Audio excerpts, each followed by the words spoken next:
இது ஃபர்ஸ்ட் மலேசியாவின் செய்திகள் உங்களுக்காக.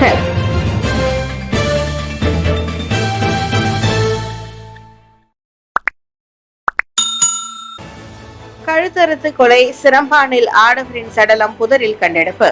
நெகிரி செம்பிலான் சிரம்பானில் கழுத்தில் கத்தியால் அறுக்கப்பட்ட தடயங்களுடன் ஆடவர் ஒருவரின் சடலம் கண்டெடுக்கப்பட்டது.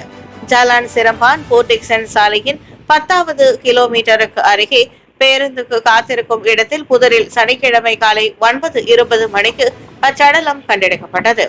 41 வயது நபர் கூர்மையான ஆயுதத்தால் கொல்லப்பட்டிருக்கலாம் என போலீஸ் சந்தேகிக்கிறது. சடலத்திற்கு அருகே அவரின் பெயரில் பதிவு செய்யப்பட்ட மோட்டார் சைக்கிள், ஹெல்மெட், செருப்பு மற்றும் கை கடிகாரமும் கண்டெடுக்கப்பட்டன.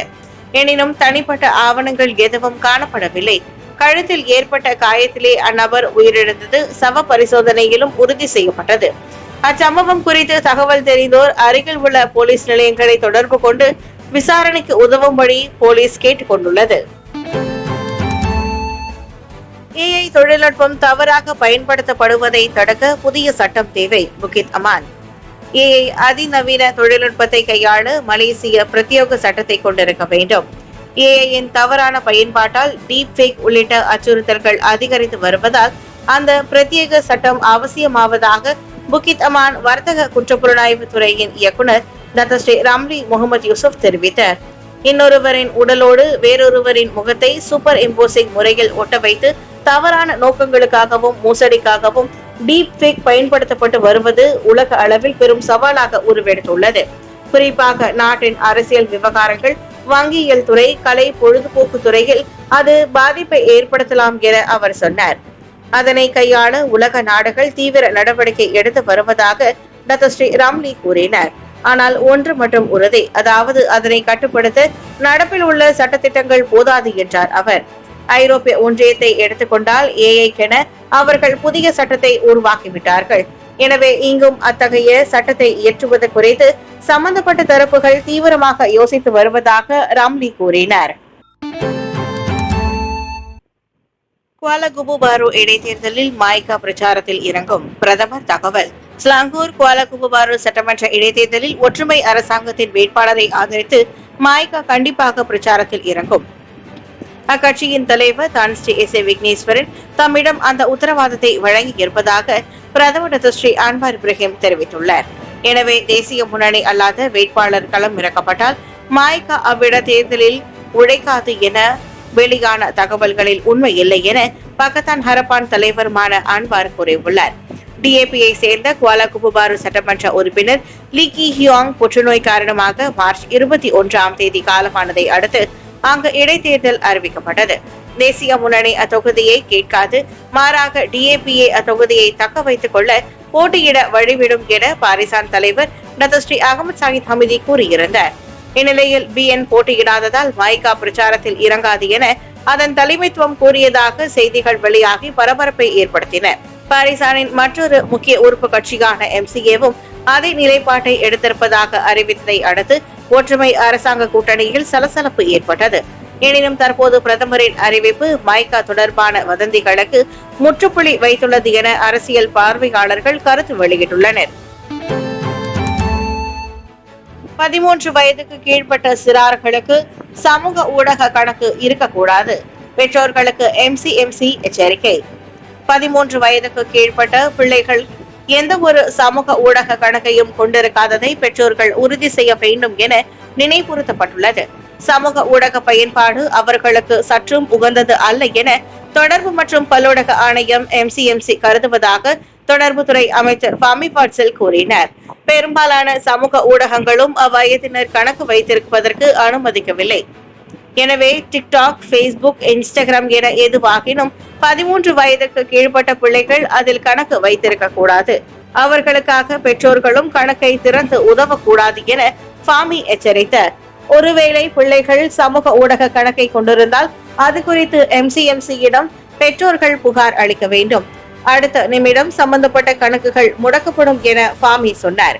சிறார்களுக்கான இணைய பாதுகாப்பு தொடர்பில் அனைத்து சமூக ஊடக பிரதிநிதிகளுடனும் அமைச்சும் எம்சிஎம்சியும் அண்மையில் கலந்தாய்வு நடத்தின. அதன்போது விவாதிக்கப்பட்ட விஷயங்கள் தொடர்பான முடிவுகள் மே மாத தொடக்கத்தில் அறிவிக்கப்படலாம் என்றும் ஃபாமி கோடி காட்டினார். பாதுகாவலரை கத்தியால் குத்திவிட்டு தப்பியோடிய இந்தோனேஷிய தொழிலாளி ட்ரெய்லரில் அடிபட்டு ஒரு காலை இழந்தார். தெலங்கானா சுகாயில் பாதுகாவலரின் இடுப்பில் கத்திகால் குத்திவிட்டு தப்பியோடிய இந்தோனேஷிய தோட்ட தொழிலாளி ட்ரெய்லரில் அடிபட்டு இடது காலை இழந்தார். பண்டாஸ்ரீ பண்டியில் உள்ள செம்பனை தோட்டத்தில் சனிக்கிழமை அதிகாலை 2 மணி அளவில் அச்சம்பவம் நிகழ்ந்தது. சம்பவத்திற்கு முன்பாக கையில் கத்தியுடன் தனக்குத்தானே பேசிக்கொண்டு தோட்ட குடியிருப்பு பகுதியையும் அலுவலகத்தையும் அந்நபர் சுற்றி வந்துள்ளார். அதை கண்ட அந்த பாதுகாவலர் வீட்டுக்கு செல்லுமாறு சத்தம் போட வீட்டுக்கு செல்வது போல் சென்று செம்பனை தோட்டம் பக்கமாக அத்தொழிலாளி ஓடி இருக்கிறார். துரத்தி சென்ற பாதுகாவலரை கையில் வைத்திருந்த கத்திகால் குத்திவிட்டு அந்நபர் ஓட்டம் பிடித்தார். ஓடியவர் சாலையில் வந்து கொண்டிருந்த ட்ரெய்லர் மீது ஏற முயன்று கீழே விட அது அவர் மீது ஏறியது. அதிகாலை 5 மணிக்கு பொதுமக்கள் கண்டு தகவல் கொடுக்க அந்நபர் கெமமான் மருத்துவமனையில் அனுமதிக்கப்பட்டு அவரின் இடது கால் அறுவை சிகிச்சையின் மூலம் அகற்றப்பட்டது. இடுப்பில் கத்தி குத்துக்கு ஆளான பாதுகாவலரும் அதே மருத்துவமனையில் அனுமதிக்கப்பட்டுள்ளார். வேண்டுமென்றே ஆயுதத்தால் காயம் ஏற்படுத்தியது மற்றும் மிரட்டல் விடுத்ததன் பேரில் கத்தியால் குத்திய இந்தோனேஷிய தொழிலாளி குற்றவியல் சட்டத்தின் கீழ் விசாரிக்கப்படுகிறார். ட்ரெய்லர் ஓட்டுநரையும் விசாரணைக்காக போலீஸ் தேடுகிறது. தெலங்கானாவில் பெண் ஆசிரியரை சரமாரியாக தாக்கி காயம் விளைவித்த ஆண் ஆசிரியர் கைது. தெலங்கானா கெமமான் பாடங்குபு தேசிய பள்ளியில் பெண் ஆசிரியர் ஒருவர் சரமாரியாக அடித்து தாக்கப்பட்ட சம்பவம் தொடர்பில் அதே பள்ளியை சேர்ந்த ஆண் ஆசிரியர் ஒருவர் போலீசாரால் கைது செய்யப்பட்டுள்ளார். நேற்றிரவு மணி 9 வாக்கில் ஆசிரியர் குடியிருப்பு ஒன்றிலிருந்து கைது செய்யப்பட்ட அந்த 49 வயது நபர் கெமமான் போலீஸ் தலைமையகத்திற்கு கொண்டு செல்லப்பட்டதை மாவட்ட போலீஸ் தலைவர் சூப்பரிண்டென்டென்ட் ஹான்யான் ரம்லான் உறுதிப்படுத்தினர். அந்நபரை தடுத்து வைக்க இன்று நீதிமன்றத்திடம் அனுமதி கோரப்படும் எனவும் ஹான்யான் சொன்னார். முன்னதாக நேற்று காலை மணி 6:55 வாக்கில் பள்ளியின் சிற்றுண்டியில் சிற்றுசாலையில் பகுதியில் ஆங்கிலம் கற்பிக்கும் 32 வயது பெண் ஆசிரியை சந்தேக நபரால் அடித்து உதைக்கப்பட்டதாக நம்பப்படுகிறது. அதனால் இடது கண்ணில் காயமடைந்த அப்பெண் ஆசிரியர் காலை மணி 8:20 வாக்கில் அச்சம்பவம் தொடர்பில் போலீஸ் புகார் செய்தார் என்பது குறிப்பிடத்தக்கது. மலேசிய கடல் பகுதியில் ஊடுருவிய 5.4 லட்சம் ரிங்கிட் மதிப்புடைய 3 வியட்நாமிய படகுகள் தடுத்து வைப்பு. மலேசிய கடல் பகுதியில் ஊடுருவிய வியட்நாமை சேர்ந்த 5.4 மில்லியன் ரிங்கிட் மதிப்புடைய 3 வியட்நாமிய மீன்பிடி படகுகள் தடுத்து வைக்கப்பட்டன.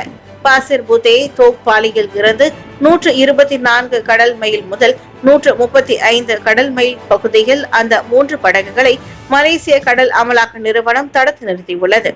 மலேசிய வியட்நாம் கடல் எல்லை பகுதியில் ரோந்து நடவடிக்கையில் ஈடுபட்ட போது அந்த பகுதிகள் பறிமுதல் செய்யப்பட்டதாக மலேசிய கடல் அமலாக்க நிறுவனத்தின் கிளந்தான் மாநில இயக்குனர் எர்வன் ஷா தெரிவித்தார். இவ்வாண்டு பறிமுதல் செய்யப்பட்ட மிகப்பெரிய அளவிலான வெளிநாட்டு மீன்பிடி படகுகள் அவை என அவர் கூறினார். அந்த 3 படகுகளில் இருந்து 8700 கிலோ மீன்கள், மீன்பிடிக்கும் கருவிகள், 2900 லிட்டர் டீசல் எண்ணெயும் பறிமுதல் செய்யப்பட்டது. அந்த படகில் இருந்த டீசல் எண்ணெயை பார்க்கையில் அப்படகுகள் 1 வாரத்திற்கு மேலாக மலேசிய கடல் பகுதியில் இருந்திருக்கக்கூடும் என டொக்பாலியில் நடைபெற்ற செய்தியாளர்கள் கூட்டத்தில் எர்வன் ஷா தெரிவித்தார். அந்த நடவடிக்கையின் போது அந்த 3 மீன்பிடி படகுகளை சேர்ந்த 40 ஊழியர்கள் கைது செய்யப்பட்டதாகவும் அவர் கூறினார். தெலங்கானாவில் மன உளைச்சலுக்கு இலக்காகி குழந்தைக்கு மரணம் விளைவித்த தாய் குற்றச்சாட்டிலிருந்து விடுவிப்பு. தெலங்கானா கெமமானில் பிறந்து 3 மாதங்களே ஆன தனது பெண் குழந்தைக்கு மரணம் விளைவித்த குற்றச்சாட்டிலிருந்து பெண் ஒருவர் விடுவிக்கப்பட்டுள்ளார். குழந்தையை பிரசவித்த பின்னர் மன உளைச்சலில் இருந்தபோது அப்பெண் குழந்தைக்கு மரணம் விளைவித்ததால் அக்குற்றச்சாட்டிலிருந்து விடுவிக்கப்படுவதாக கெமமான் செஷன்ஸ் நீதிமன்றம் தீர்ப்பளித்தது. அதோடு 32 வயது நூர் நதிகா சூல்கிப்லி எனும் அப்பெண்ணுக்கு எதிரான குற்றச்சாட்டை அரசாங்க தரப்பு வழக்கறிஞர்கள் சந்தேகத்திற்கு இடமின்றி நிரூபிக்க தவறியதால் அவர் விடுவிக்கப்படுவதாகவும் நீதிபதி அறிவித்தார். ஆனால் அப்பெண் குற்றம் சாட்டப்படாமல் விடுவிக்கப்பட்டதை அவரது வழக்கறிஞரும் உறுதிப்படுத்தினர். முன்னதாக மடினா சாண்ட்ரா முகமது சாட்லிக்கு மரணம் விளைவித்ததாக அப்பெண் குற்றச்சாட்டை எதிர்நோக்கியிருந்தார். 2019 ஆண்டு செப்டம்பர் 11 காலை 11:30 வாக்கில் நேராம் 2 உள்ள பெல்டா குடியிருப்பில் அவர் அக்குற்றத்தை புரிந்ததாக தெரிவிக்கப்பட்டது. பலவீனமாக காணப்பட்ட அக்குழந்தையை அதன் தந்தை சுகாய் செனா சுகாதார மையத்திற்கு கொண்டு சென்றுள்ளார். எனினும் சிகிச்சை பலனின்றி அக்குழந்தை உயிரிழந்ததை அடுத்து அப்பெண் கைது செய்யப்பட்டார் என்பது குறிப்பிடத்தக்கது.